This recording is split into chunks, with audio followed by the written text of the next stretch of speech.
Hello, I am the headless man. Where's my head gone? I don't know myself half the time. But, the reason I'm doing that is just to introduce this video because I got two random boxes. Well, obviously they're not as random as to not know that they're not boxes, but each contains 10 random PlayStation Portable, aka PSP, video games. I got them from Alan's Retro Video Games I think that's called, on Facebook. I'll have a link to the Facebook page in the video description below. But each of these contains 10 random games. I hope there's no duplicates. I doubt there'll be. And each one would normally have cost £20, but I've got two for £30. So that's £1.50 per game each. So what's in the box? What's in the box?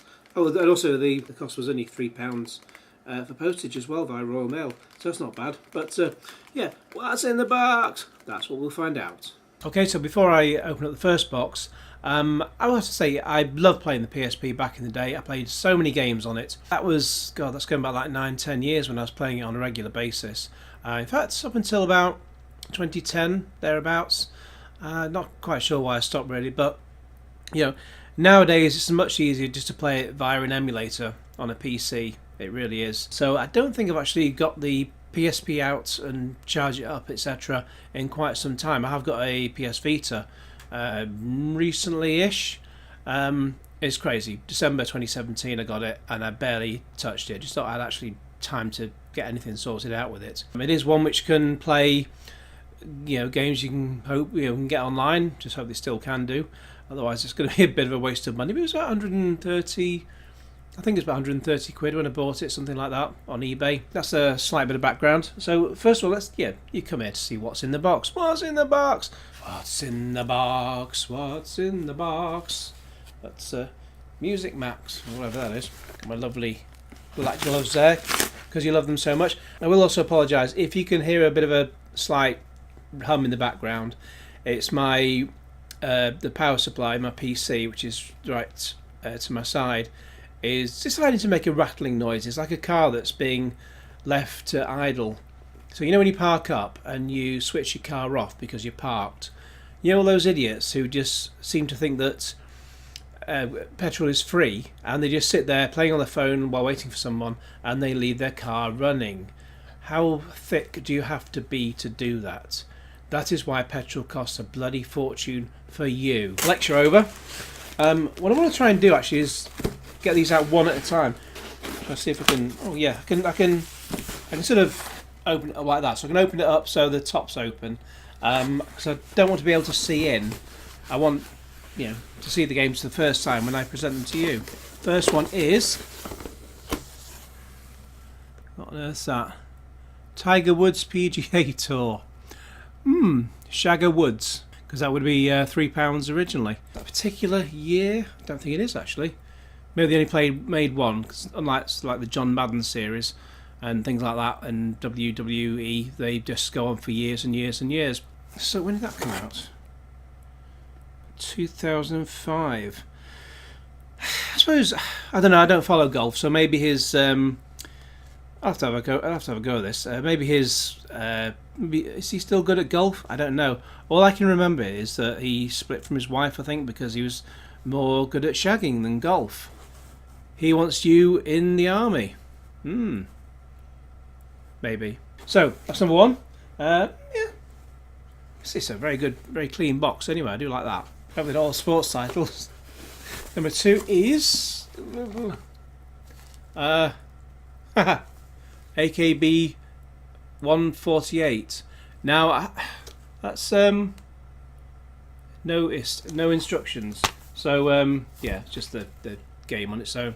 Before I continue, I should show you the inside of the box really, shouldn't I? So yeah, there's Tiger Woods there, and there's the disc there, the UMD, Universal Media Disc, I think it was. So yeah, I bought some of the AKB stuff recently. I'm filming this before I film my AKB unboxing, so I might do that first and then show you this afterwards. But I have bought one of these before actually 2 of these, and I did buy a 3DS game as well. Even though I've not got a 3DS, but you'd have to have a Japanese 3DS to play it. And I haven't got any kind of 3DS. But anyway, I've also got a special box which comes with them. But so I may have this game already, but that's, you know, it's not a duplicate within these particular packages. If anyone who doesn't know what this is, it's based on a pop group, which is obviously a Japanese pop group. If you saw ITV's Japandemonium, which is like loads of random clips of nonsense stuck together, they tended to feature quite a lot. Some of the Japanese stuff is weird, and yeah, they seem to have a pop group made out of 48 schoolgirls. Why? I don't know, but interesting stuff. Number 3, I have no idea what this is. No idea whatsoever. That's it's from Bandai. Is this a fighting game? I have absolutely no idea whatsoever. Oh, there we go. I think that's kind of zoomed in a bit more, or focused rather. So yeah, it's I don't expect the back to explain anything either, because that's yeah, it's there you go. It's in focus now, but yeah, it makes no sense either. So, and the title, yes. No instructions, just the game. Quite frankly, it doesn't matter which way I hold it up. It's you're not going to be able to read it either way. Number 4, a little bit of a bash on the bottom of the box this time, but this is another old Japanese title. Looks like is it like a baseball game? It's kind of like a futuristic baseball. Well, not really. It's just maybe it's futuristic because I can't understand it. It's something 2010, so I imagine it's sort of baseball 2010. If I had like a translation tool, I think I've got one in my phone, but whether it works, sometimes it doesn't really work anyway. Professional Baseball Spirits. It's actually written in English below it. 2010. Not sure whether the game came out in 2010. I imagine 2009. Yeah, it comes with instructions and a helpline number in case you're in Japan, and if you're in Japan and you need help with this game, because I doubt very much it'd work anywhere else. And yeah, instructions in Japanese. Is there any instructions in English? No. It's baseball. How hard can it be? Drop the phone number. Not that I'll need it. So yeah, that's number 4. Again, a little bit of a bash on the bottom of the box there, which is a bit annoying. Could be Royal Mail. You never know. So yeah, I just looked in without realising I should look in. But I can't see the actual titles. It's all facing up to the point where I can't see any descriptions of the box or anything. So, number 4. Number 5 is what the hell is this? Mapless 2. This is hilarious. Mapless 2. That sounds like a maths game, some sort of calculation game. Mapless. Is it some sort of there's like roads and stuff there? Looks like a Google Maps. On the back there's like it's some sort of driving thing, I think. Again, it's all in Japanese, so I've no idea what's going on. Yeah. Instructions, all in Japanese. And but you know, you can't argue. Oh, there's also little help sticker things like it's just showing a web address. Maybe it's where you can get sort of more maps and stuff like that to drive. I don't no idea. Why is it all in Japanese? Because the guy sells Japanese stuff. You can't argue with that. The website is malplus-navi.jp. So it's obviously some sort of navigation tool. Maybe it's like maybe it's like a tool rather than a game.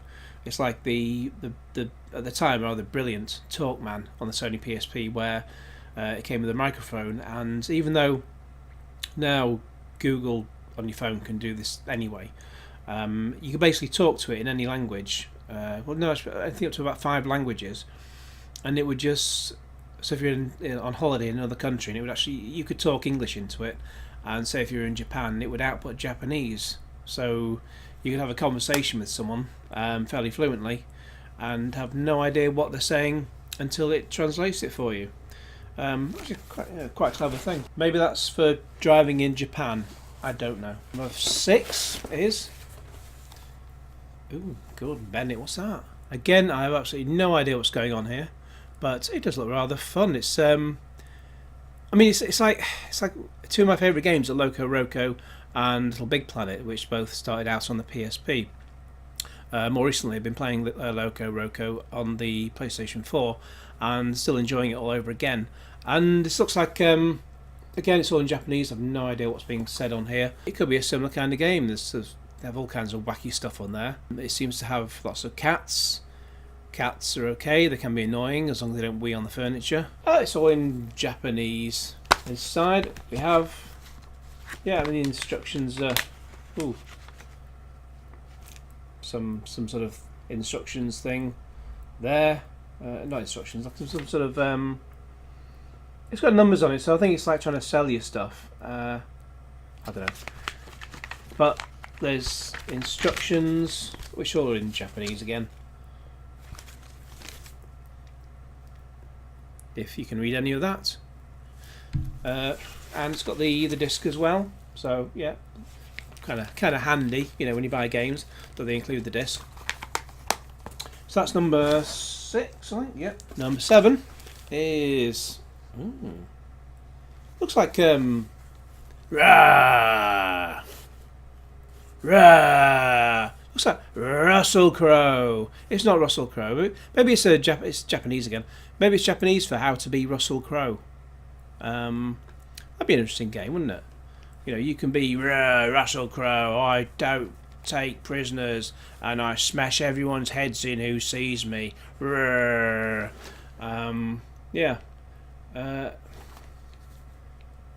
Euro Plus League 7. This came out in... I can't even see a year when this came out. All it says in 1994, Sony Computer Entertainment. It says for Japan only, so maybe it can be a Japan only game. Yeah, probably. Maybe, I don't know, can you play... I'll have to test this out. I've still got my PSP. Maybe you have to plug it into a Japanese PSP. I have no idea. But yeah, it's got kind of sort of football kind of stuff on the back there, I think. I could be completely wrong with that. It looks kind of like a football-y thing. Yeah, there's a disc and instructions. Yeah, same as everything else. It's got a couple of little extra bits in here, which are got sort of tickets and things, or no, just kind of sort of maybe they just sort of, what was that? Yeah, the right way up. Maybe they're just sort of like help websites and stuff. I don't know. Yeah, number 8.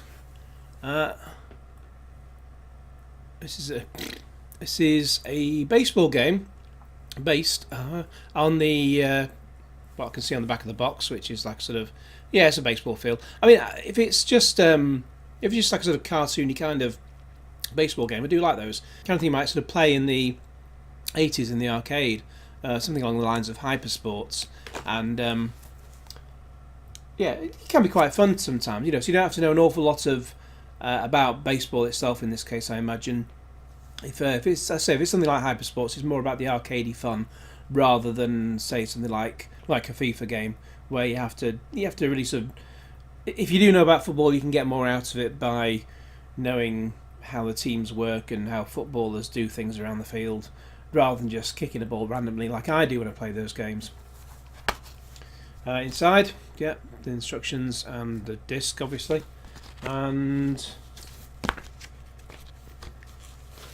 yes, it's all in Japanese. Someone send me a Japanese wife to come and help translate for me. So that's number 8. Number 9. Ooh.